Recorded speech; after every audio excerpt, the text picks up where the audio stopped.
Savol. Assalomu alaykum ustoz. Yevropada hali ko'p Uyg'urlar tirishib o'z oldiga turmushini qamdayotidi. Ammo yana nurg'un qarindoshlarimiz yillardan beri davlatning yordamida jon beqiyotidi. Bular dastlabda kelganda boshlab til o'qimaydi yoki kasb o'rganmaydi. Andan necha yil o'tib ketgandan keyinmi o'zlarining amalsizligini ko'rsatib turib oladi. Mushu holatda jon beqishning islomdagi hukmi nimada?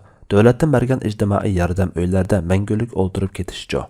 Bu uylarning ijarasi odatdagi uylarning ijarasining 30% atrofida, qolganini hukumat to'laydi. Dastlabda bir necha yil o'ltirib turish bilan bir vaqtda shu vaqtdan foydalanib o'qish yoki ishlash orqali davlat yordamidan butunlay uzilib o'z oldiga yashash yaxshi emasmi?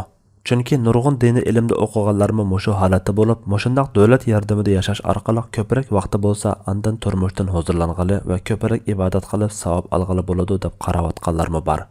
Javob: va alaykum assalom va rahmatulloh. Sog'lom va ishlaydiganlarning ishlab turmushini qamdashi farz. Majbur bo'lib vaqtlik yordam olsa yoki salomatlik jihatdan ishlay olmaydigan kishi uzun muddat yordam olsa joiz. Ibodatga to'liq vaqt chiqaraman deb ishlamay yetish to'g'ri emas.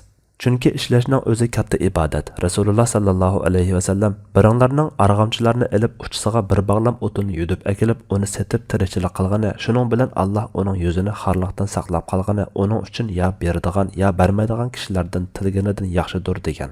Shunga bu masalalarda qayta o'ylashib beqish va shu diyorlardagi ishonchli rabbaniy olimlardan so'rab qaror olishi lozim. Alloh eng to'g'risini bilguchidir. Fatvoda doktor Abdul Aziz rahmatulloh.